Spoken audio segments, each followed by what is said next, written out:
नमस्कार मित्रों, महाजिति YouTube channel में एक बार फिर आपका हार्दिक स्वागत है। मेरे हाथ में पलाश का एक फूल है और यह मैंने जो पेड़ से गिरा हुआ था उसे उठाया है। इसका आकार यदि आप देखें तो क्या यह सुग्गे की चोंच की तरह नहीं दिखाई देता? सुग्गा, जिसे संस्कृत में शुक कहते हैं, पलाश का एक नाम किंशुक संभवतः इसी कारण पड़ा है।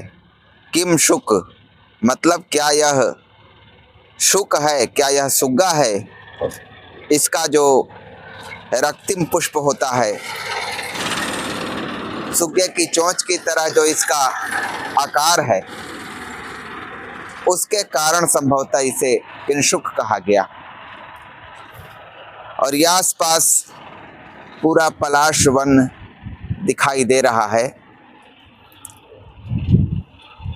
पलामू का यह एक इलाका है और आप ठीक से देखें तो जंगलों की व्यापक क्षति हुई है और विकास जैसे जैसे आगे बढ़ेगा वैसे वैसे क्षति बढ़ती जाएगी।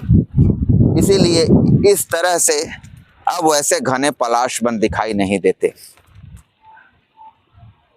पलाश के फूल की जो सुग्गे के चोंच की तरह आकृति है, इसी के आधार पर रीतिकाल के एक कवि ने कहा था, उसका एक प्रसिद्ध दोहा है, परत भ्रमर शुक तुंड पर, परत भ्रमर शुक तुंड पर, भ्रमधारी कुसुम पलाश, शुकता को पकड़न चहत जम्बू फल की आस। इसका आशय यह हुआ कि एक भंवरा सुग्गे की चोंच की तरफ लपक रहा है, इस उम्मीद से, यह सोचकर कि यह पलाश का फूल है, और सुग्गा यह सोच रहा है भंवरे को अपनी ओर आते हुए या गिरते हुए देखकर कि यह जामुन का फल मेरी ओर आ रहा है। यह भ्रांतिमान या भ्रम अलंकार का बहुत बेहतर उदाहरण है। पलाश की चर्चा हो और संस्कृत के अलंकृत मार्ग के अमर कवि महाकवि माघ की चर्चा न हो, ऐसा कैसे हो सकता है? उन्होंने अपने महाकाव्य शिशुपाल वध में एक बहुत ही खूबसूरत छंद रचा है, जो यमक अलंकार का बड़ा श्रेष्ठ उदाहरण है। नव पलाश पलाश वनम पुरः स्फुट पराग परागत पंकजम मृदुलतांत लतांत मलोक यत् ससुरभिम सुरभिम सुमनो भरैः। श्री कृष्ण जब रैवतक पर्वत पर वसंत ऋतु में प्रवेश करते हैं तो उन्हें जो दृश्य दिखाई देता है उसी का एक छंद है। यहाँ पलाश का जो 2 बार प्रयोग हुआ है, नव पलाश पलाश वनम पुरः, एक अर्थ पलाश का है, पलाश का वृक्ष, और पलाश का एक अर्थ होता है नए पत्ते। तो नए पत्तों से पलाश वन सुशोभित हो रहा है, पूरा भर गया है। ये वसंत ऋतु के सौंदर्य का वर्णन है। और हम जानते हैं कि वसंत ऋतु आजकल आधी फरवरी से आधे अप्रैल तक मानी जाती है। भारत 6 ऋतुओं का देश है, 6 ऋतुएं, वसंत ऋतुराज है। और कविवर दिनकर के शब्दों में वर्षा ऋतुओं की रानी है। वर्षा को ऋतुओं की रानी तो मेरी जानकारी में दिनकर के अलावा किसी ने नहीं कहा है, लेकिन वसंत को ऋतुराज तमाम भाषाओं के कवियों ने कहा है। 6 ऋतुएं इस प्रकार से हैं क्रम से। अभी वसंत चल रही है, वसंत के बाद ग्रीष्म, ग्रीष्म के बाद वर्षा, वर्षा के बाद शरद, और शरद के बाद हेमंत, और हेमंत के बाद शिशिर। हिंदी साहित्य के आदिकाल से भक्ति काल तक संक्रमित होने वाले महाकवि विद्यापति वसंत का स्वागत कुछ इन शब्दों में करते हैं। आयल ऋतुपति राज वसंत, धावुल अलिकुल माधवी पंथ, दिनकर किरण भेल पौगंड, केसर कुसुम धयल हेमदंड। और उसी में आगे ये है, किंसुक लवंग लता एक संग, हेर शिशिर ऋतु भेल दल भंग। मतलब शिशिर ऋतु की सेना को वसंत ऋतुराज ने पराजित कर दिया है। और उसी में पलाश पुष्प की चर्चा है। महाकवि माघ का जो अभी छंद उद्धृत किया गया उसमें पलाश पुष्प की कोई चर्चा नहीं थी, क्योंकि उस समय की वसंत ऋतु संभवतः पलाश के पुष्पित होने की ऋतु नहीं थी। लेकिन विद्यापति के काल में या विद्यापति के परिवेश में ऐसा लग रहा है कि वसंत ऋतु में पलाश फूलता था। और अभी हम देख रहे हैं कि वसंत ऋतु में पलाश फूला हुआ है। तो ये हम विद्यापति से सीधे सीधे हम कनेक्ट हो रहे हैं, यानी महाकवि माघ केवल नए पत्ते देख रहे हैं इस पलाश में, और विद्यापति उसमें फूल भी देख रहे हैं। तो मुझे एक विशेषता यह नजर आई विद्यापति के काव्य में। और विद्यापति के काव्य का जितना अवगाहन आप करें उतना ही आप उस समय के देश काल, उस समय की संस्कृति, जिस इलाके के वे थे, मिथिला के देश काल और मिथिला की संस्कृति को आप ठीक ढंग से समझ पाएंगे, उसका रसास्वादन कर पाएंगे। तो पलाश के बहाने हमने एक सांस्कृतिक और काव्यात्मक यात्रा करने का प्रयास किया। और यह ऋतु है वसंत, जिसमें यह पलाश पुष्पित है और ये बहुत लंबे समय तक पुष्पित रहता है। उस समय तक पुष्पित रहता है जब ग्रीष्म का प्रवेश हो चुका होता है और पेड़ में एक भी पत्ता नहीं, केवल लाल लाल फूलों से आच्छादित, यानी दूसरे शब्दों में कहें तो केसरिया फूलों से आच्छादित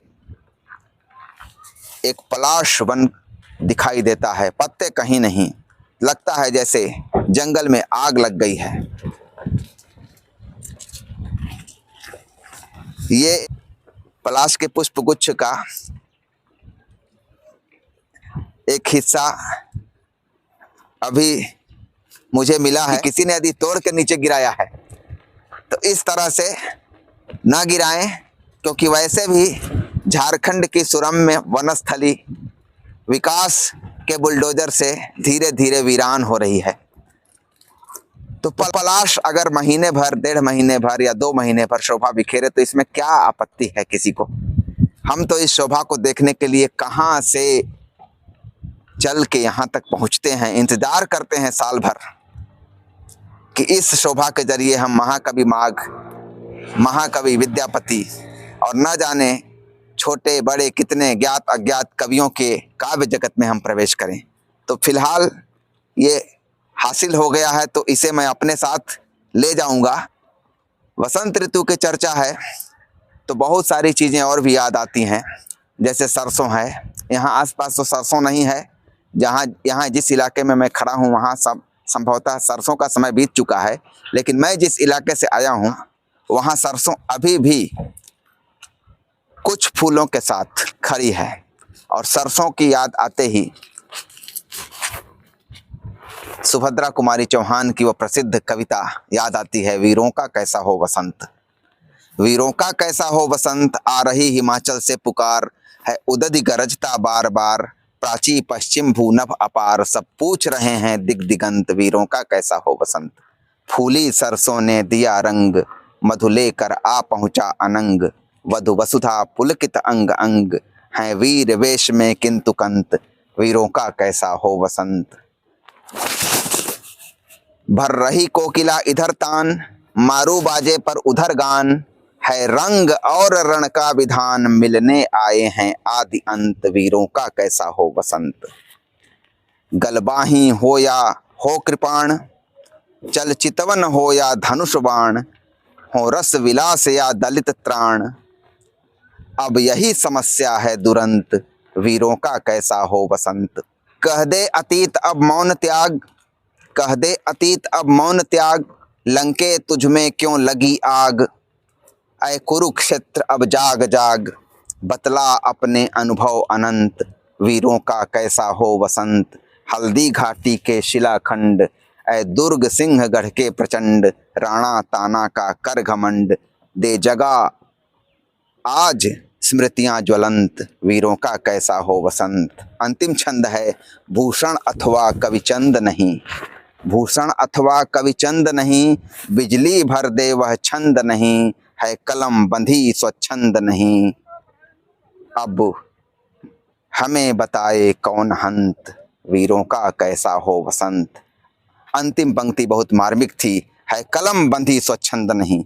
जाहिर सी बात है कि सुभद्रा कुमारी चौहान उस जमाने में कविता लिख रही थी जब कलम बंधी हुई थी, यानी ब्रिटिश औपनिवेशिक काल में स्वतंत्रता सेनानियों की कलम को बंदी बना दिया गया था। और आज जो दौर है अभिव्यक्ति की स्वतंत्रता को कुचलने का दौर एक बार फिर लौट आया है, और ये शासन अपना ही निर्वाचित शासन है, मताधिकार का प्रयोग करके निर्वाचित शासन है, लेकिन हमारी अभिव्यक्ति की स्वतंत्रता पर भारी मात्रा में बुलडोजर चल रहे हैं। इतने अभिव्यक्ति के दंड भुगतने वाले लोग दिखाई दे रहे हैं, कितने लोग तो जान भी संभवतः गंवा रहे हैं। तो कलम बंधी ना रहे, ये वसंत ऋतु की पुकार है और ये पलाश की भी पुकार है। पलाश की जो रक्तिम आभा है वह इस कलम की स्वतंत्रता की तरफ, यानी एक वैचारिक क्रांति की तरफ हमें ले जाती है। तो आज का वीडियो यहीं तक। उम्मीद है कि जल्द ही किसी नए विषय पर कोई नया वीडियो लेकर मैं आपके समक्ष उपस्थित होऊंगा। तब तक के लिए नमस्कार।